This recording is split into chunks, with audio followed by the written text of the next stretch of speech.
ইরানের কার্গো জাহাজ আটকের পর যুক্তরাষ্ট্রের সাথে সম্ভাব্য আলোচনা বয়কটের ঘোষণা দিয়েছে ইরান।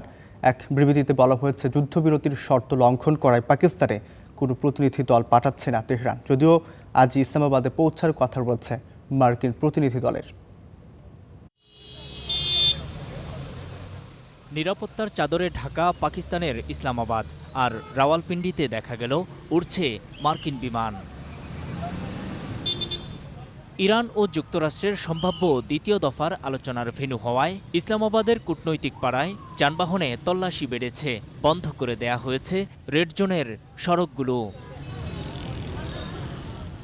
এবার নিরাপত্তা ব্যবস্থা প্রথম দফার চেয়ে জোরদার করেছে শাহবাজ সরকার। গেল 11 এপ্রিল মোতায়েনকৃত নিরাপত্তা কর্মীর সংখ্যা ছিল 10,000, এবার তা দ্বিগুণ করে মাঠে নামানো হয়েছে 20,000 জনকে। কিন্তু এত আয়োজন যাদের জন্য, সেই দুই দেশের আলোচকদের অংশগ্রহণ নিয়ে তৈরি হয়েছে অনিশ্চয়তা।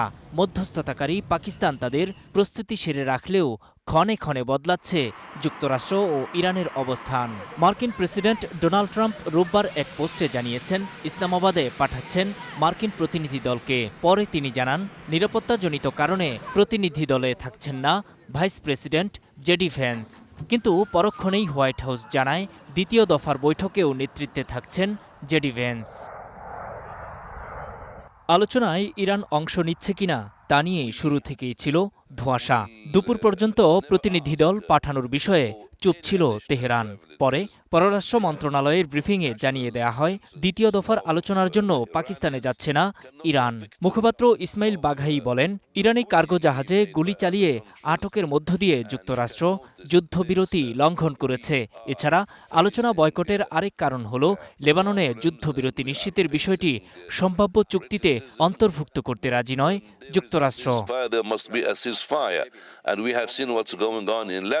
প্রথম দফার আলোচনায় নেতৃত্ব দেয়া ইরানের সংসদের স্পিকার মোহাম্মদ বাঘের গালিবাফ শনিবার রাতে জাতির উদ্দেশ্যে ভাষণ দেন। সে সময় তিনি অভিযোগ করেন, তাদের 10 দফা শর্ত পূরণ করছে না ওয়াশিংটন। কূটনীতি চালিয়ে গেলেও যুদ্ধের জন্য ইরান প্রস্তুত, এমনটাও জানান গালিবাফ। নূর মোহাম্মদ, স্টার নিউজ।